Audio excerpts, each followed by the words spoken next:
Protect your DNA. BioPQQ can promote formation of new mitochondria. Infowarsstore.com.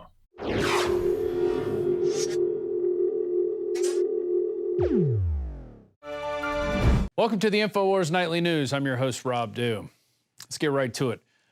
If you type in Sandy Hook false flag into a YouTube search engine, you will find countless, hundreds of thousands, probably millions of videos that have been posted, created by independent researchers out there. I mean, the information on Sandy Hook is voluminous, to say the least. And so I think it's kind of odd that recently some documentary filmmakers put up their documentary. It's 2 hours and 45 minutes long, and it has been hit by numerous copyright claims out there by certain groups that just don't seem to want this information to get out. Well, we're about to have two of the filmmakers on there of this. It was a large group project, and they go by the name Independent Media Solidarity, and we'll tell you where you can find more information on them in a second. But it just goes to show you that anytime information gets out there and tries to be censored, it's just going to make it more valuable and more people are going to want to see it. Alex tells the story all the time how a lot of Army guys come up to him and they said, hey, our officers are telling us not to listen to your show, and it makes us want to listen to your show. So this always has a backfiring effect. I'm joined now by two members of Independent Media Solidarity. That's Tyranny News Network and QK Ultra. They have elected to go by their YouTube handles and remain anonymous because of the nature of the information that they have been sharing. And they're also going to describe some of the attacks that they've been undergoing as a result of putting out the documentary, We Need to Talk About Sandy Hook, which I have watched, and it's mind-blowing, all the points and questions that they bring out in this. Guys, are you there, and can you hear me? Yes, I am. All right. So that was Tyranny News Network. And we have their YouTube channels up there, so you can go by and visit their YouTube channels. But Tyranny, let's start with you real quick. What was your reasoning for putting this group together or getting this group going and working on this documentary? Well, first, I want to say thank you, Rob, and to Alex Jones and the rest of your crew for allowing us to come on and share some of our information and to just kind of bring awareness to our project and our documentary, which we really, I guess, the primary reason we're on is to hope everyone gets the chance to watch that. But there's a behind the story too, and that is like, yes, exactly, that how did this come about? And I would say that the person most responsible for it isn't with us here today. He goes by Mr. Stosh 314 on YouTube. That's his handle.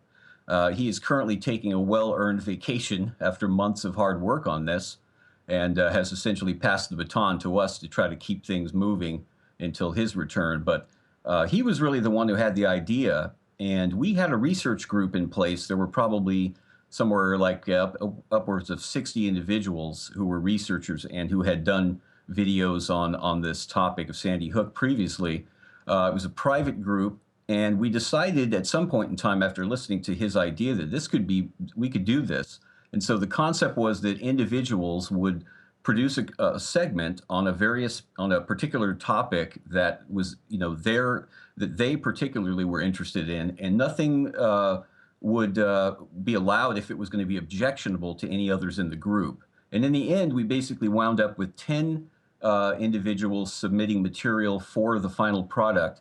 And then it was up to Mr. Stosh and myself to put a beginning and an end and to kind of fit this stuff together and to determine the sequence. And it was really fate that it came together the way it did. And so that's the backstory. And it was 9 months in development too, by the way. And this is a 2.5-hour documentary. If you haven't seen it, it has been pulled off YouTube several times. We have a link on the article video. We need to talk about Sandy Hook. We put a new link up today that has happened. QK, what was your role in this? And was there any new information that you found in making this, or had you already figured a lot of this stuff out? What was your, I guess, epiphany moment? Well, I joined the project pretty early on, and I had a bunch of ideas that I wanted to present, but I kind of narrowed it down to the one thing that I did add a segment about. And yeah, there's a lot of great researchers involved with this project, including some people who didn't contribute segments, who just did support work, like a guy named Brian. Yeah, I was just amazed at the amount of information that you guys have put together so concisely. And, for 2 hours and 45 minutes, it didn't feel like that. And it's being an event that recently happened. We're approaching the 2-year anniversary right now. I guess if you guys had like a minute each to explain what your biggest red flags are in this event, what would they be? Go ahead and first, Tyranny. Boy, that's a really tough one. I think that it's very hard for me to pinpoint. I've had that question before put to me, and I've said, well, let me think on that. And I've thought about it, and it's really hard to say. I think really it's all, everything about the whole thing is suspicious. We can point to well, one of the things that we have to look at is, and this is kind of a real sensitive area, but it's really a touchy area because it's kind of speculative, but it's so overwhelming when you see the families, the supposed victims' parents and so forth, and their behavior.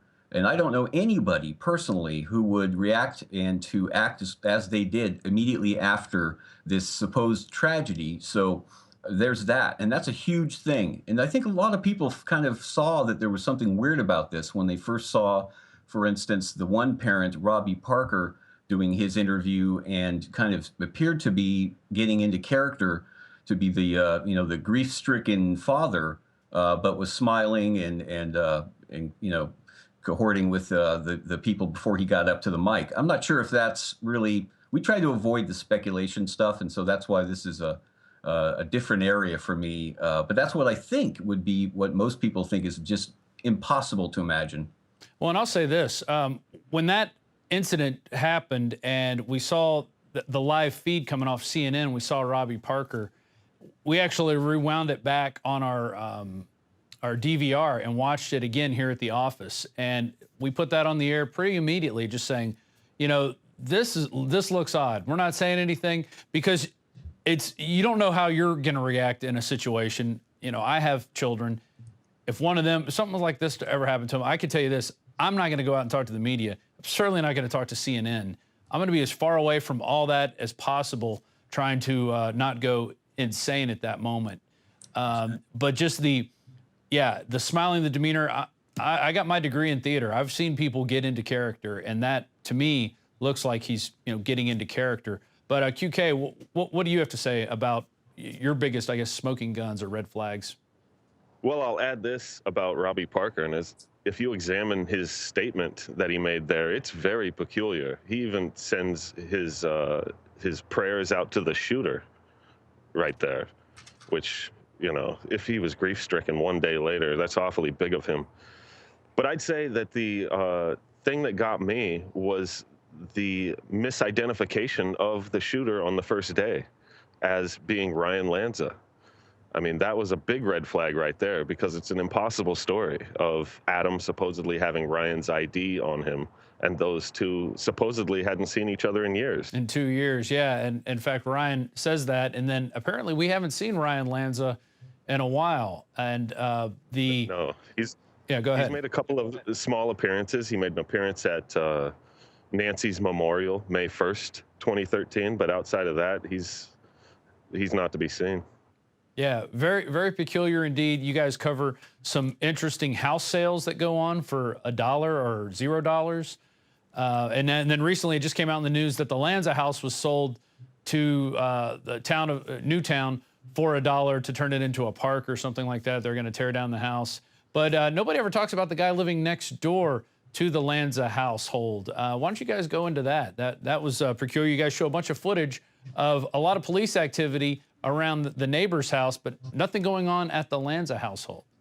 That's right, and that was a segment that I actually did, Rob. It was basically I felt it was very curious when I saw a photograph, excuse me, a particular photograph fairly early on, and this was actually something that I saw on the blog insanemedia.net, which, as it turns out later on, we would wind up working with Swan Song, who was the person who wrote that article for insanemedia.net, and he became a member of IMS. But the picture depicted, it was obviously shot from a helicopter. It showed the Lanza neighborhood, and it showed where they had essentially set up a roadblock and a barrier there at the road at the end of the driveway, and they had a bunch of vehicles in the drive, and there was, of course, some what looked like investigators mulling about. And as it turns out, it wasn't the Lanza house; it was the house next door.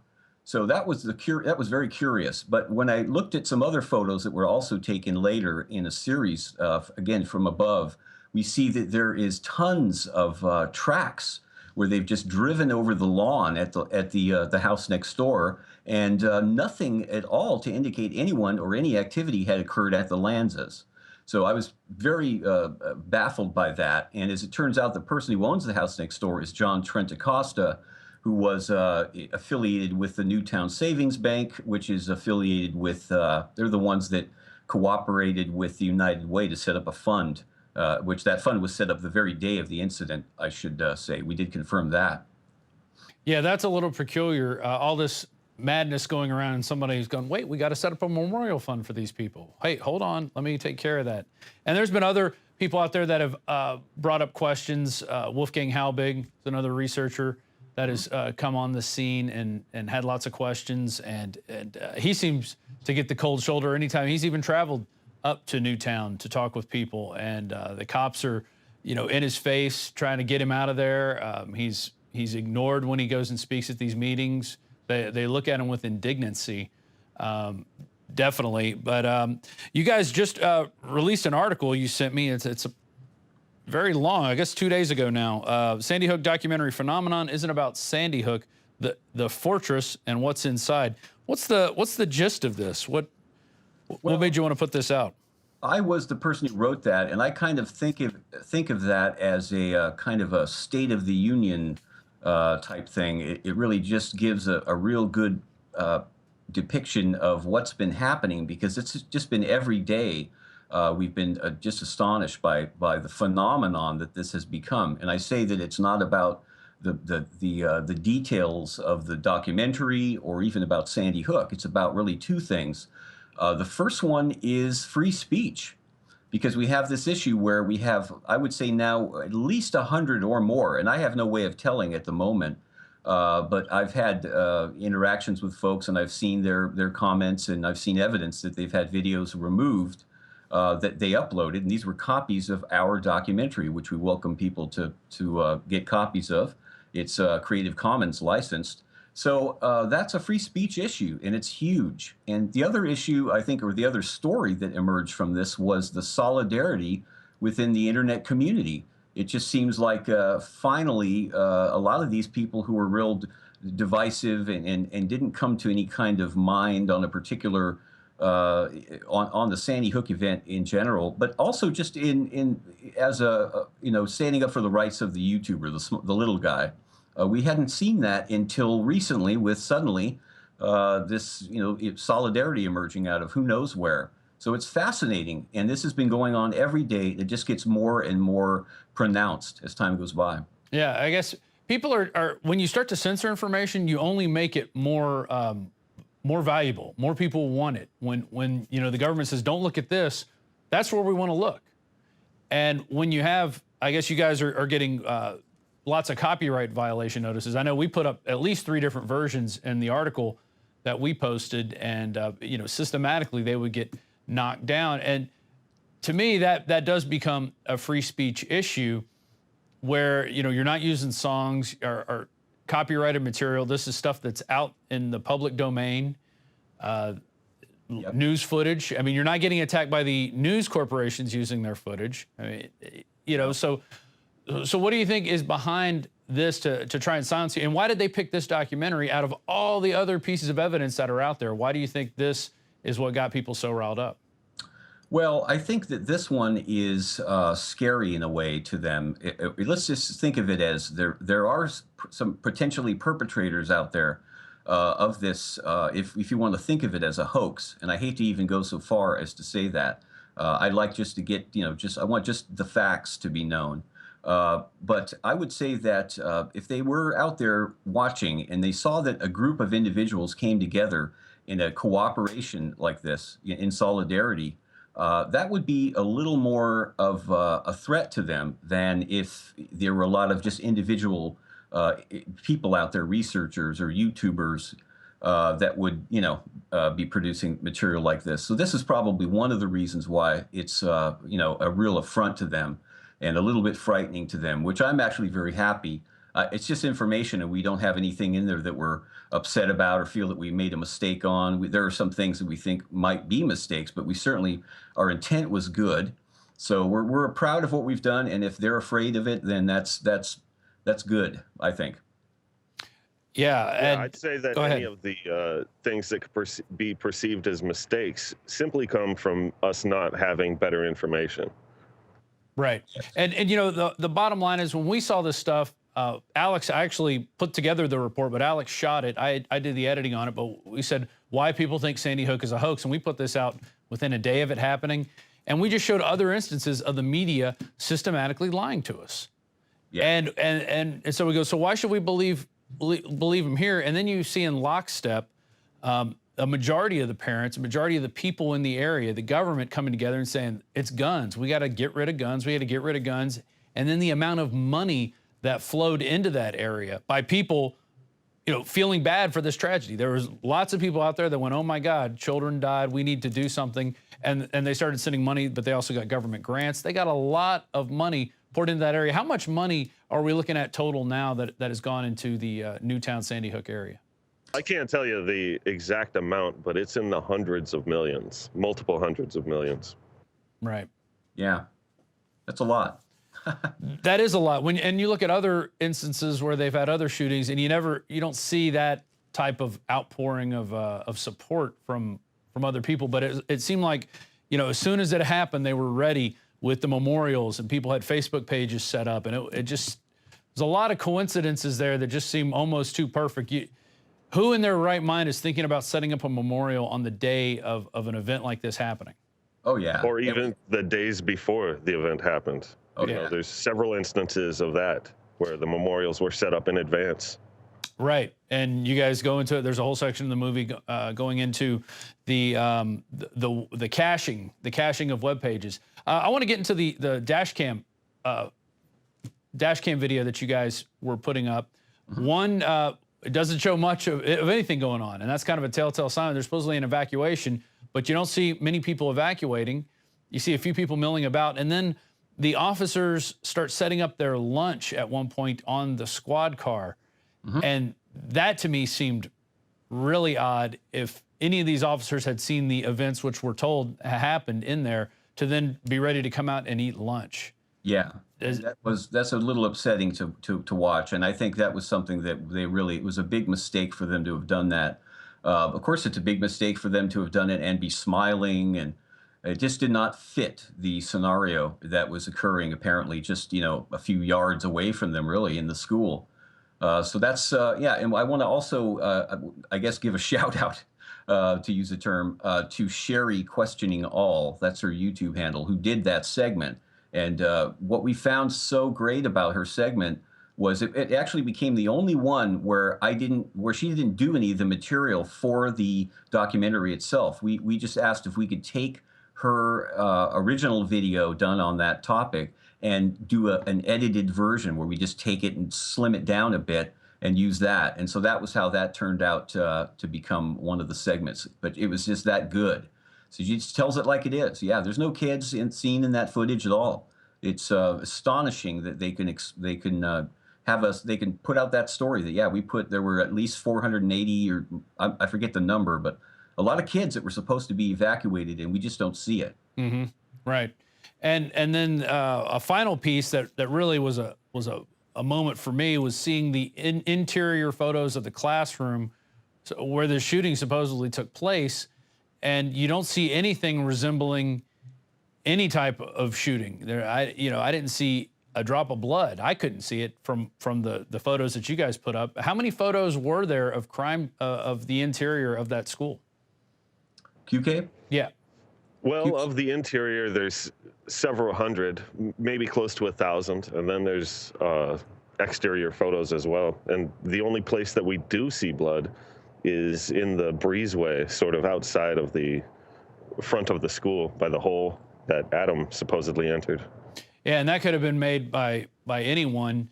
What was also interesting is, and Wolfgang Halbig pointed this out, that hole would not have been left like that if this event had happened. It would have been cleared out by somebody. Somebody would have breached the window, got rid of the remaining glass so nobody got cut upon entry.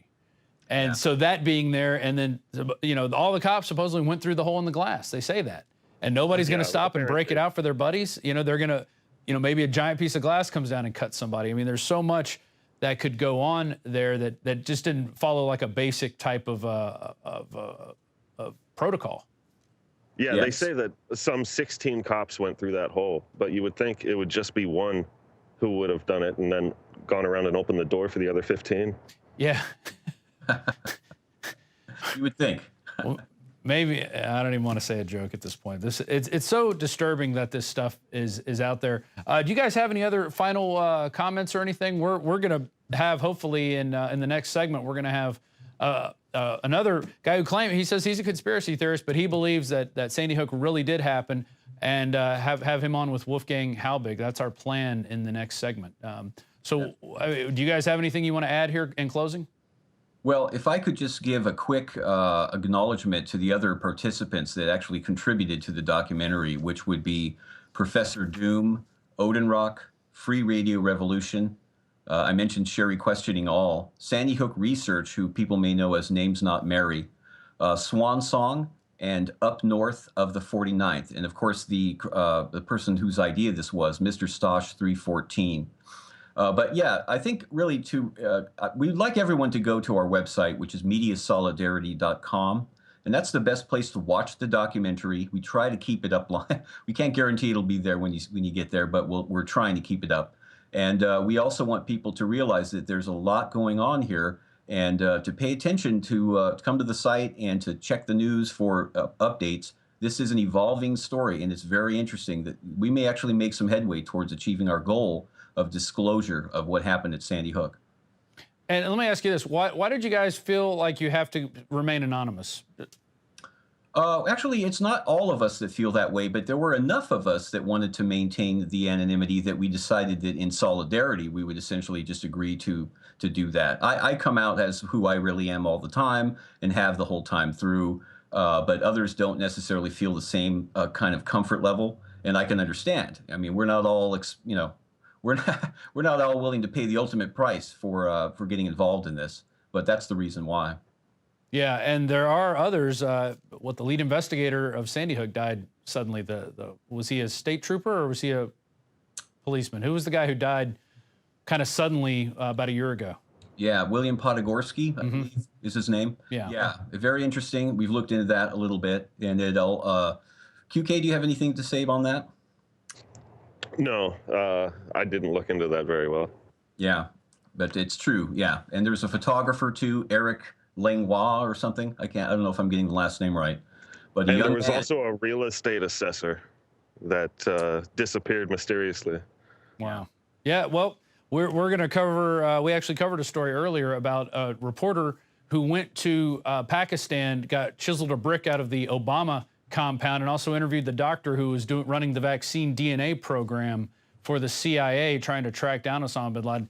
He's suddenly found with well, of course, it's a self-inflicted gunshot wound, because nobody ever gets murdered when they're uncovering weird stories like this. So it's just very, very interesting how, people who are involved in these stories don't seem to have a long shelf life. But the website is mediasolidarity.com, and we were speaking with Tyranny News Network and QK Ultra, two of the filmmakers on that project. We need to talk about Sandy Hook. Guys, thanks for joining us, and best of luck to you in the future. Thank you, Rob. Thank you, sir. So if you want to watch the documentary and judge the information for yourself, you can go to video We Need to Talk About Sandy Hook on Infowars.com, or go to their website, mediasolidarity.com. Well, we're not done yet. We're going to be back, hopefully, with a amazing debate between another Sandy Hook researcher and somebody else who also calls himself a conspiracy theorist, but says Sandy Hook did happen the way all those officials that are hiding all the information say it did. So stay tuned. Don't go away.